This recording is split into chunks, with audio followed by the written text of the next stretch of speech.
Incident response has always been about speed. It includes detection, containment, recovery, and others. But in AI-driven world, the playbook changes.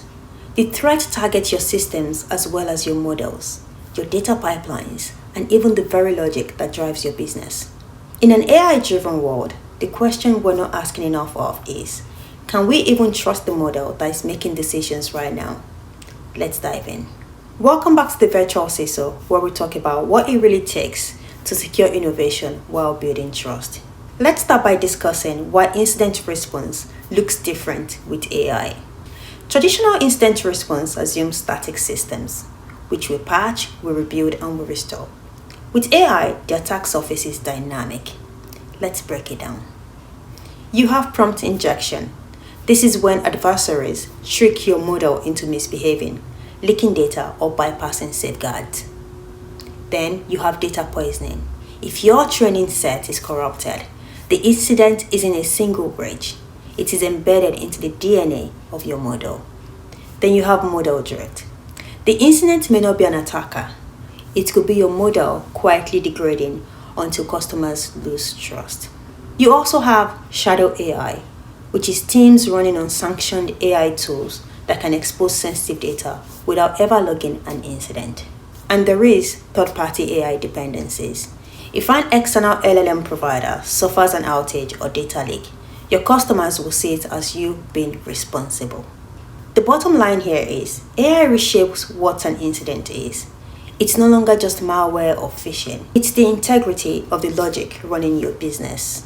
And organizations need to acknowledge certain challenges, like detection is harder because you may not see the breach until it shows up as a biased output, hallucinations, or customer complaint. Also, attribution is not clear because you are not sure if it was caused by an attacker, a vendor, or your own team's AI experiment. Also, containment is different. You can't just roll back a poison data set. You may have to retrain an entire model. Then you have communication risk. How do you explain to customers or regulators that your AI was manipulated when even your team struggles to explain how it works? Now you can see that it has transitioned from technology readiness to organizational readiness. So, how do we adapt as an organization now that we know these challenges? We need to evolve the incident response playbook to account for AI-aware detection, where you monitor for abnormal model output, sudden bias, or unusual query patterns. Treat model telemetry like logs because it's your new log source. Also, you have AI-specific containment. Have processes for isolating compromised model or disabling risky features. Build kill switches into AI-driven product. You also want to conduct model forensics. Keep record of training data sources, model version, and fine-tuning step.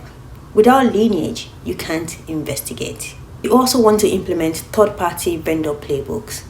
If you rely on OpenAI, Anthropic, or others, include them in the tabletop exercises. Don't assume your provider SLAs cover your compliance exposure. Then you want to ensure cross-functional response. AI incidents are far from being just IT's problem. Product, legal, compliance, and communications must all be involved. If you're building with AI, you eventually face an AI-related incident. The difference between trust and reputational damage will come down to how prepared you were. Customers and regulators won't forgive. We didn't think about that. The organizations that bake AI into their business without retooling their incident response are gambling with their reputation. So, here are my practical guidance for you to get started. If you are a startup, build kill switch features early. Don't wait until an incident forces you. Incorporate human in the loop to ensure AI output are verified by human responders and not blindly trusted. If you are a scale-up, run tabletop exercises that include AI-specific failure scenarios. As for enterprises, expand your incident response policy to explicitly include AI attacks, drift, vendor failures, and adversarial attacks. The companies that will win with AI won't be the ones that avoid every incident. They'll be the ones that respond with speed, transparency, and accountability. Because resilience is about proving that even when things go wrong, you can recover without losing trust. AI-driven incidents are no longer theoretical. They are here, and they are redefining what it means to secure your business. The organizations that prepare now will build faster than those who scramble later. Thank you so much for listening to the Virtual CISO. If this sparked ideas for your own incident playbook, share it with your leadership team. And if you want guidance on building AI-ready incident response, reach out to us at info@thevirtualciso.ca or visit us at thevirtualciso.ca.